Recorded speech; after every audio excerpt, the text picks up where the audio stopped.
larga marcha de la humanidad a través de los siglos llenos de errores y extravíos, de entrega y pasión.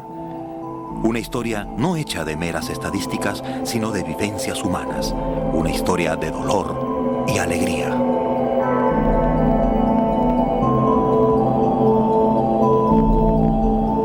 La historia del cristianismo es también una historia de guerras que en el siglo XX desencadenan una inconmensurable brutalidad, una época al borde del abismo, a las puertas del infierno.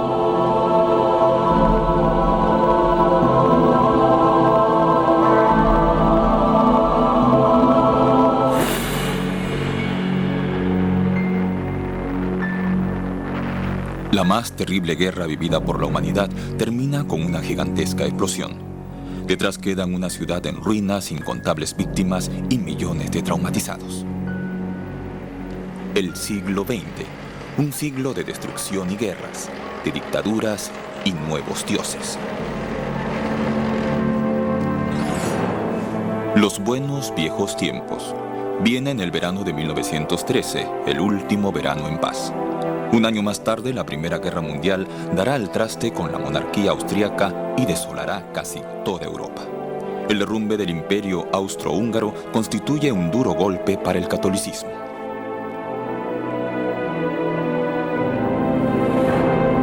Movilización general. El 28 de junio de 1914, el atentado en Sarajevo contra el archiduque Francisco Fernando, heredero al trono austriaco, pone fin a un hermoso sueño. En todas las ciudades de Europa desfilan las tropas. El Imperio Austrohúngaro le declara la guerra a Serbia. Una declaración de guerra sigue a la otra. Europa se precipita con los ojos abiertos en la Primera Guerra Mundial. Al principio se piensa que será una guerra corta. Muchos creen incluso que servirá para purificar a los habitantes y a las naciones de Europa. Pero la guerra durará 4 largos y tormentosos años. Haciendo gala de una voluntad de exterminio hasta entonces jamás conocida, los pueblos de Occidente se agreden entre sí con la bendición de las iglesias cristianas. Una misa militar. Dios está de vuestra parte, predican los sacerdotes. De parte de todos los bandos en guerra, de todos los soldados. Pese a tantas contradicciones, la fe cristiana suele ser el último sostén en las trincheras. Un soldado bávaro embutió un crucifijo en una botella de aguardiente, símbolo de una fe religiosa que le proporcionaba apoyo y esperanza en medio de las peripecias cotidianas de la guerra.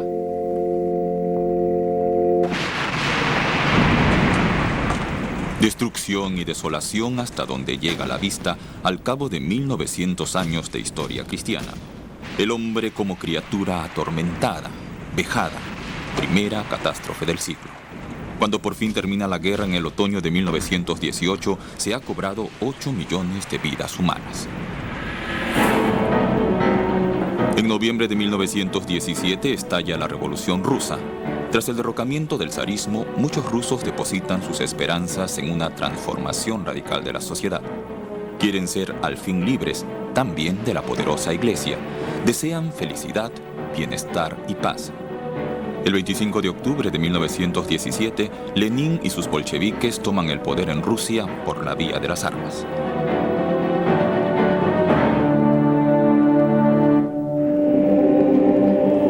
Hasta entonces, la Iglesia Ortodoxa preserva en Rusia una centenaria tradición religiosa y nacional de profundo arraigo popular. Está indisolublemente unida a la vieja Rusia y a los zares.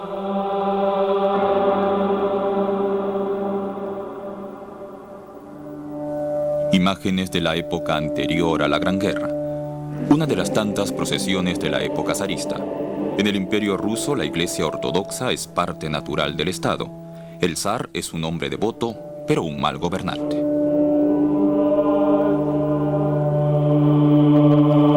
La mayoría de los rusos llevan una vida de miseria y pobreza en el campo. Una aldea campesina hacia el año 1910. Imágenes que parecen sacadas del medioevo. La Iglesia Ortodoxa rusa, íntimamente ligada a los pocos ricos y poderosos del imperio zarista, pacta con la casta gobernante hasta la fusión. Los grupos revolucionarios del país lo tienen claro. Hay que destruir el poder de la ortodoxia por todos los medios. Caen las cruces de las torres de las iglesias. La religión es el opio del pueblo, había dicho Carlos Marx décadas antes. Por tanto, en la Rusia comunista se prohíben todos los cultos religiosos. El ateísmo es declarado doctrina del Estado. Los bolcheviques destruyen los iconos y símbolos cristianos y confiscan todos los bienes de la iglesia. La dictadura del proletariado se propone crear el hombre nuevo, cueste lo que cueste. Comienza una sistemática cacería de brujas contra todos los enemigos del sistema. Su camino conduce a las colonias penitenciarias, para la mayoría un camino sin retorno. Solovetsky, una aldea en el norte del inmenso imperio soviético. En 1920 surge aquí, en los predios de un monasterio nacionalizado, el primer gulag ruso. En los años siguientes surge una red de campamentos de trabajo forzado que abarcará todo el país.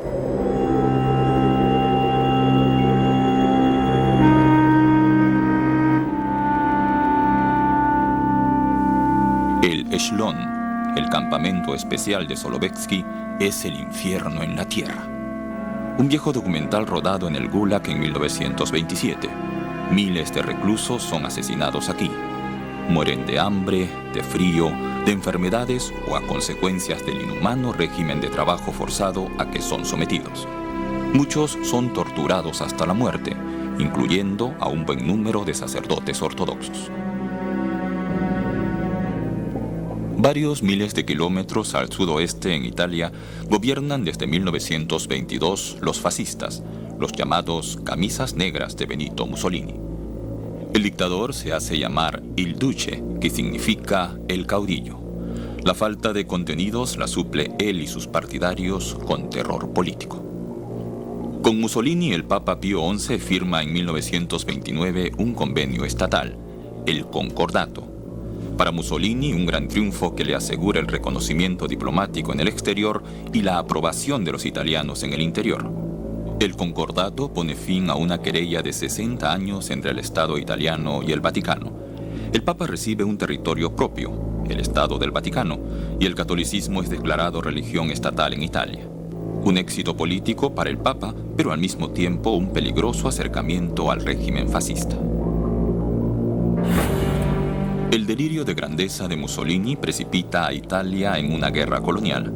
En 1935, tropas italianas invaden Abisinia, la actual Etiopía, un país de antiquísima tradición cristiana y con una iglesia independiente. Apoyándose en la superioridad de sus armas, las tropas italianas aniquilan al ejército etíope.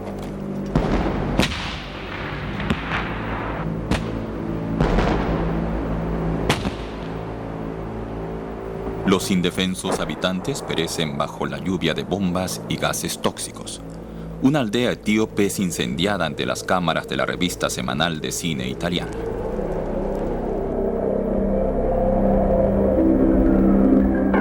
Cristianos someten a cristianos, con la anuencia de la Iglesia Católica. En Italia, el arzobispo de Milán, Ildefonso Schuster, bendice a los soldados que retornan a la patria.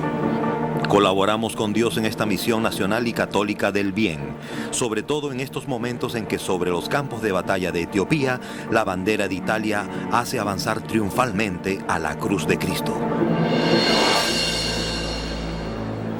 Alemania en el año 1934. Un año después de la toma del poder por Adolf Hitler, los nacionalsocialistas desfilan en Nuremberg.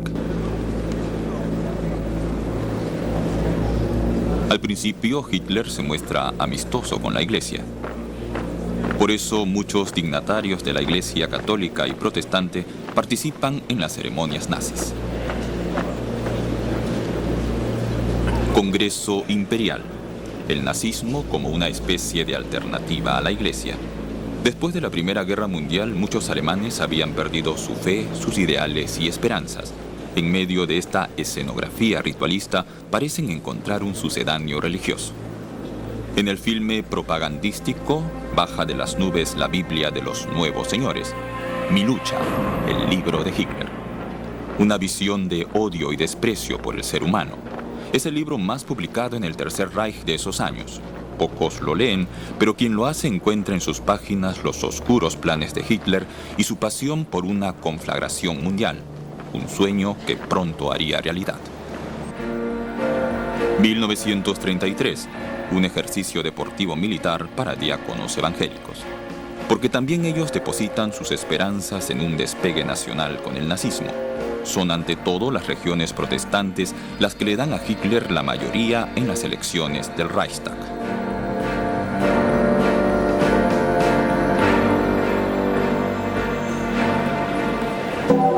Ciertamente los católicos son influyentes en un Tercer Reich predominantemente evangélico, pero numéricamente están más bien en minoría. En el antiguo imperio dominado por Prusia, los católicos habían sido siempre ciudadanos de segunda categoría. Muchos de ellos han conservado su desconfianza hacia el Estado autoritario.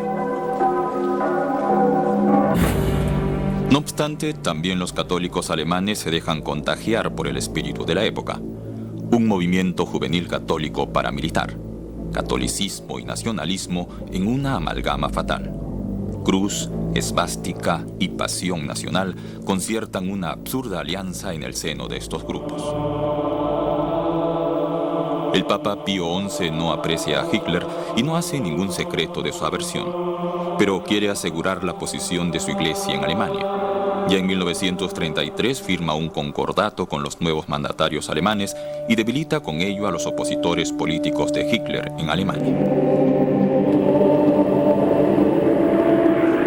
Pío envía a su representante diplomático, el secretario de Estado del Vaticano, Eugenio Pacelli. Pacelli había sido nuncio de Alemania y conocía bien el país. Al hombre que más tarde sería electo papa bajo el nombre de Pío XII se le atribuía incluso una debilidad por los alemanes. En julio de 1933, Pacelli firma el concordato. Muchos católicos alemanes se horrorizan. Es el primer éxito diplomático de Hitler. Apenas un año más tarde, en la ciudad germano occidental de Wuppertal, un grupo de cristianos evangélicos funda la Iglesia Confesante. Estos protestantes se niegan rotundamente a aceptar un ideario nacional socialista y un principio de liderazgo autoritario en la Iglesia, una valerosa señal de resistencia. En su declaración rechazan las pretensiones del Estado totalitario, con lo cual se convierten de hecho en enemigos de Hitler. Saludo fascista también en España. Todo comienza en julio de 1936 cuando el general Francisco Franco y sus seguidores se levantan en armas contra la República Española. Franco cuenta con el apoyo de gran parte del ejército.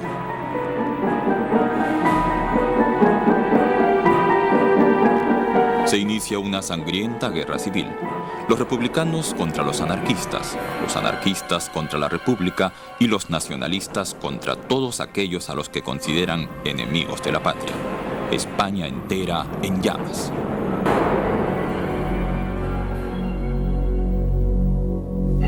La mayoría de españoles viven en la miseria, sin siquiera la esperanza de un modesto bienestar. Casi todo el país pertenece a unas pocas familias ricas o a la Iglesia Católica, su aliado. Muchos pobres ya no sienten otra cosa que odio y desprecio por el opulento clero y depositan sus esperanzas en el comunismo y la anarquía. En el verano de 1936 el odio se desencadena abiertamente, tiro al blanco con una estatua de Cristo. Los viejos decorados de las iglesias son ahora trastos inservibles de una época superada.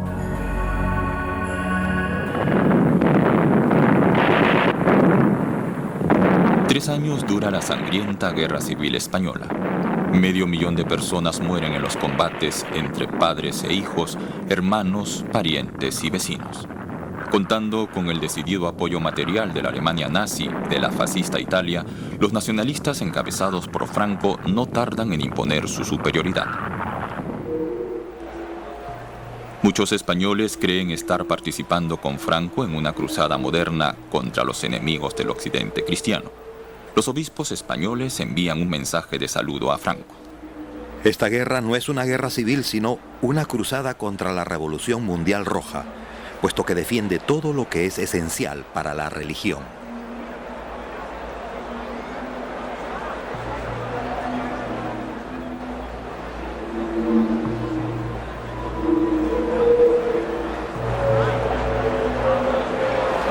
La tarde del 26 de abril de 1937, escuadrillas de bombarderos reducen a escombros una ciudad del País Vasco republicano, Guernica, La población no estaba en absoluto preparada para el ataque. Es el primer bombardeo aéreo por cuadrícula de un objetivo civil. Más de 1.600 personas perecen bajo las bombas. Pilotos alemanes de la tristemente célebre Legión Cóndor acaban de probar sus armas modernas por encargo de Franco y de Hitler. Pero Guernica no es más que un ensayo general para lo que se avecina. En 1939 los fascistas ganan la guerra. Desfile de la victoria en Madrid. El general Franco acapara todos los poderes del Estado. Ese mismo año el Papa le envía un mensaje. Elevamos nuestro corazón al Señor y damos gracias a su excelencia por la ansiada victoria de la España católica. Con el sudor de 10.000 trabajadores forzados, Franco hace erigir cerca de Madrid una cruz de 150 metros de altura, el símbolo cristiano como emblema de una dictadura. Hasta el final de la era franquista, la Iglesia Católica Española permanece como un sólido pilar del poder fascista. España vivirá los últimos años de la década del 30 oprimida y estancada bajo la férrea mano del dictador.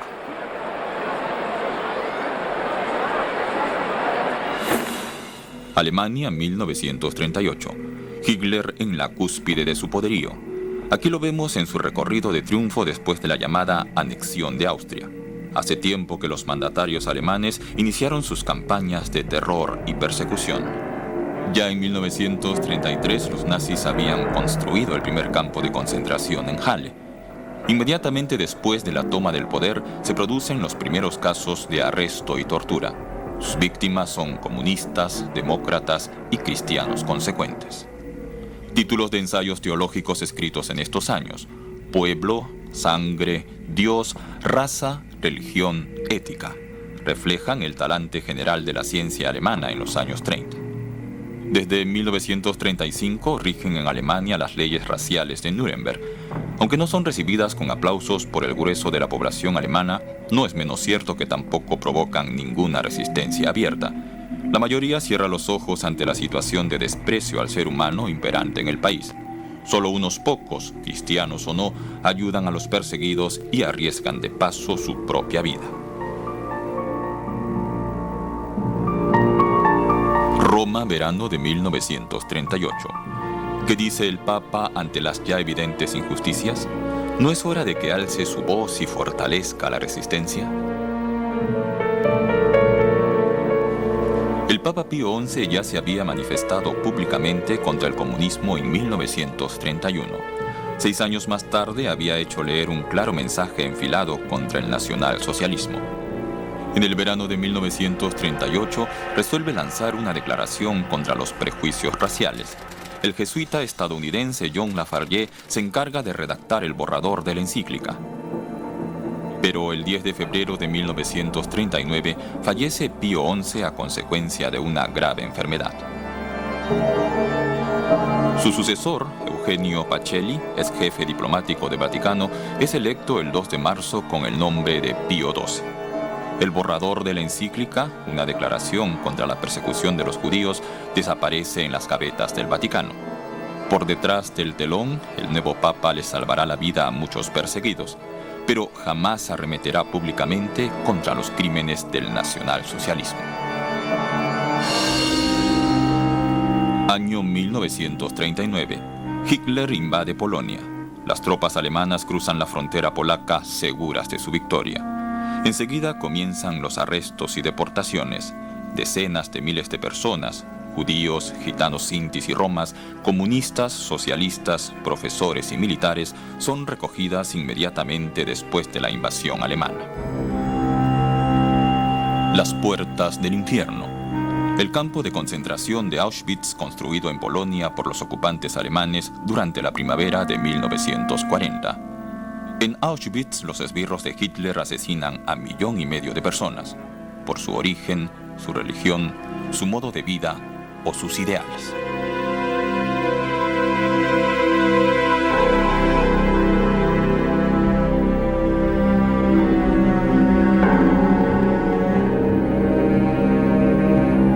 Agosto de 1941.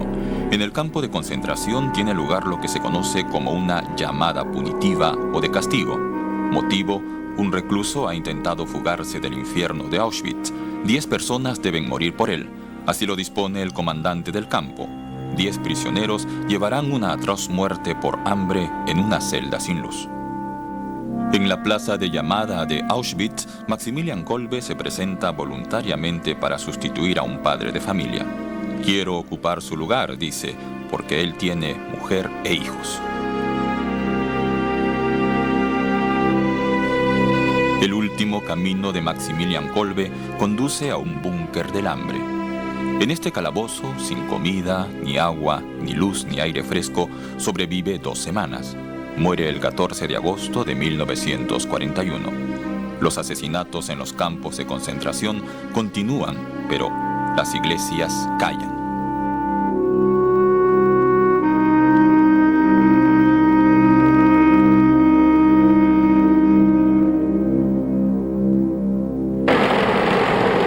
Verano de 1941. Tropas alemanas invaden Rusia. Muchos cristianos alemanes reprimen sus críticas. En tiempos de guerra no se debe atacar por la espalda al propio país. Así lo creen ellos y soportan los brutales métodos de guerra de Hitler. Las trincheras se cubren de cruces. Último recuerdo de que aquí una cultura otrora cristiana se hunde a sí misma, no solo física, sino también moralmente. Pero, ¿cómo deben comportarse ahora los cristianos? Quien rechaza el servicio militar o se niega a creer que Dios está de parte de los alemanes va a parar ante el tribunal de guerra, el camino hacia una muerte segura. No muchos se atreven a emprenderlo, son en su mayoría testigos de Jehová y unos pocos católicos y protestantes. Más de 24.000 objetores de conciencia que no están dispuestos a servir a un régimen criminal son ejecutados por orden de Hitler.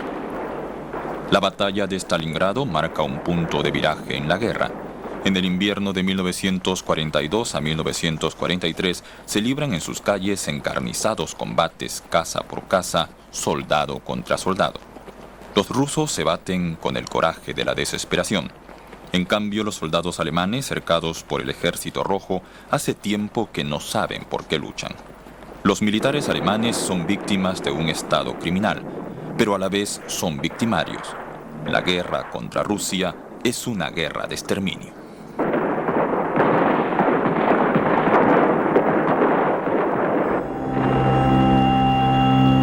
Las mujeres rusas entierran a sus maridos e hijos muertos. La miseria de la población civil rusa es inimaginable. Más de 20 millones de ciudadanos soviéticos pierden la vida en esta guerra, incluyendo 7 millones de civiles. Un país entero en ruinas, hambriado, torturado, destrozado. Rusia, una nación doblemente ultrajada. Por un lado, la guerra de exterminio nazi. Por el otro, un dictador como jefe de Estado. Joseph Stalin, el sucesor de Lenin, gusta de posar como Dios. Su voluntad decide sobre la vida y la muerte. Un rostro amable ante el que nadie se siente seguro. Se aplaude por ceguera o por miedo. Bajo el régimen estalinista, millones de personas son deportadas a los gulags de Siberia. Muchas de ellas mueren asesinadas. Culto a la personalidad con rasgos religiosos. En todo el país, las multitudes rinden homenaje a Stalin. Hasta el nuevo jefe de la Iglesia Ortodoxa rusa, el patriarca Sergei, alaba a Stalin como sabio timonel en una película de propaganda. Pero no menciona para nada la persecución de los creyentes por el Estado. La Iglesia Ortodoxa sobrevive a costa de abstenerse de cualquier crítica. Berlín, año 1944. Alemania está en las últimas. Desde hace más de un año, el teólogo evangélico Dieter Bonhoeffer permanece detenido en la prisión de Berlín-Tegel. Ha reconocido desde temprano las injusticias del régimen nazi. No se deja doblegar. Se aferra a los valores fundamentales del cristianismo. En la cárcel pone en blanco y negro su visión de un cristianismo renovado. Nuestra condición de cristianos consiste hoy solo en 2 cosas: en rezar y en obrar con justicia entre las personas. Por Por sus valientes manifestaciones, Dieter Bonhoeffer es asesinado por orden de Hitler el 9 de abril de 1945, días antes de la caída del régimen nazi.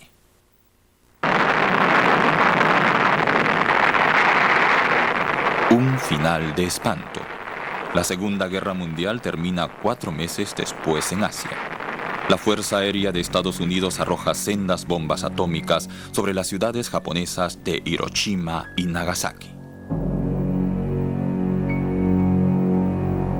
Imágenes de Hiroshima, 8 meses después. Más de 55 millones de personas perecen en la Segunda Guerra Mundial.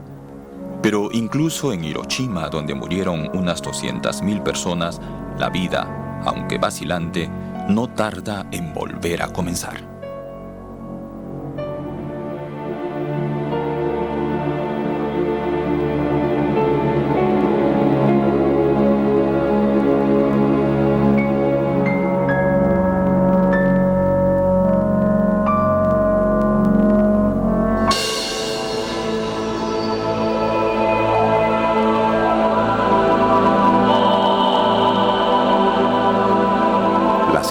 Catástrofes del siglo XX son el deprimente resultado de una cultura que durante largo tiempo se había considerado cristiana.